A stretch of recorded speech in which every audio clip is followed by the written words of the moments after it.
విశ్వాసం లేకుండా దేవునికి ఇష్టలై ఉండుట అసాధ్యము అని వాక్యం చెప్తుంది. కానీ విశ్వాసం అంటే ఏమిటి?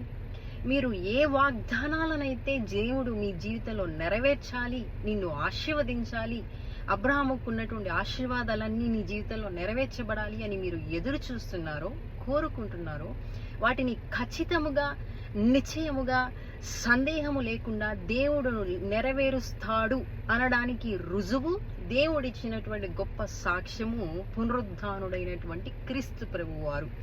అందుకే వాక్యము, క్రీస్తు పునరుద్ధానుడై లేపబడని ఎడల మీ విశ్వాసము వ్యర్థము అని చెప్తుంది. ఎందుకు అంటే మనలో ఉన్నటువంటి బలహీనతలు అన్నీ, మనలో ఉన్నటువంటి పాపపు బంధకాలను అన్నీ, మనిషికి శాపాన్ని, నష్టాన్ని, తన యొక్క మనశ్శాంతిని తీసివేసే ప్రతి పరిస్థితిని క్రీస్తు ప్రభువారు మ్యాగ్నెట్ వలె సిలువలో వాటన్నిటిని అబ్జార్బ్ చేసుకున్నారు, ఒక్కదాన్ని కూడా విడవకుండా.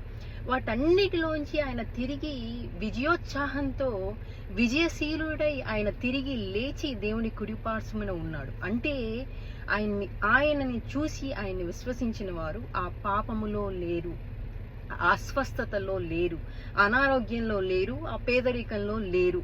ఆ రుజువు, సాక్ష్యము పునరుద్ధానుడైనటువంటి క్రీస్తు. కానీ మీరు మీ చూపు పునరుద్ధానుడైనటువంటి క్రీస్తు మీద కాకుండా, ఎందుకంటే వాక్యం చెప్తుంది విశ్వాసానికి కర్త, దాన్ని కొనసాగించు క్రీస్తు మీద మీ చూపు ఉండాలి అని. పాస్టర్ మీద కాదు, లోకస్తుల మీద కాదు, నీ బలహీనతల మీద, నీకున్నటువంటి ఆర్థిక బలగాల మీద కాదు, పునరుద్ధానుడైన క్రీస్తు మీద నీ చూపు ఉండాలి. క్రీస్తును గురించినటువంటి మాట వినాలి. అంటే వినుట వలన విశ్వాసం కలుగును, వినుట క్రీస్తును గురించిన మాట వలన కలుగును. ఎందుకు అందరికీ విశ్వాసము ఉండడం లేదు అంటే వారి చూపు క్రీస్తు మీద కాకుండా పలానా చర్చి, లేకపోతే పలానా సంఘం పాస్టర్.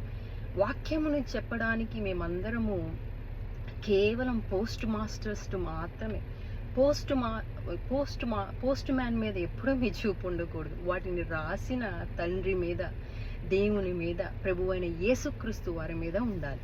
తర్వాత క్రీస్తును గురించినటువంటి మాట వారు వినడం లేదు. అంటే వారి పాపముల గురించి, వారి బలహీనతల గురించి, వాళ్ళలో ఉన్న లోపాలను గురించి, వాళ్ళ శక్తి సామర్థ్యంతో ఆ లోపాల నుంచి బయటికి రావాలని వాళ్ళు చూస్తున్నారే కనుక వారు ఆ బంధకాల్లోనే పడి ఉన్నారు. కానీ మీరు క్రీస్తును గురించిన మాట అంటే ఆయన చెప్పు మాటలను విన్నప్పుడు ఖచ్చితంగా మీరు ఆ బంధకాలలోంచి బయటికి వస్తారు. ఎందుకంటే విశ్వాసం అలాగే కలుగుతుంది కనుక. చూడండి, రక్తస్రావం కలిగినటువంటి స్త్రీ ధర్మశాస్త్రానుసారము ఎదుటివారిని, బయటికి వెళ్ళి మనుషులని తాకకూడదు. కానీ వాక్యం స్పష్టంగా చెప్తుంది, ఆమె క్రీస్తును గురించి విన్నప్పుడు ఏం విన్నది? క్రీస్తుని గురించి ఆయన స్వస్థపరుస్తాడని, ఆయన అందరినీ ఆశీర్వదిస్తున్నాడని, ఆయన కనికరపరుడు అని, ఆయన ప్రేమ కలిగిన వాడని, అందరినీ ఆదరిస్తాడని, ఆయనను గురించిన మాట విన్నప్పుడు విశ్వాసము ఆమె కలిగింది. దేవుడు క్రీస్తు ప్రభువులో ఉన్న స్వస్థతను పొందుకోగలిగేటువంటి సామర్థ్యం తను కలిగి ఉంది. కనుక మీరు క్రీస్తు వైపు మీ చూపు ఉంచండి. ఆయన చెప్పు మాటల్ని మీరు లక్ష్యం ఉంచండి. ఆ పరిశుద్ధాత్మ తండ్రి పరిస్థితులన్నిటినీ ఆటోమేటిక్గా మారుస్తాడు.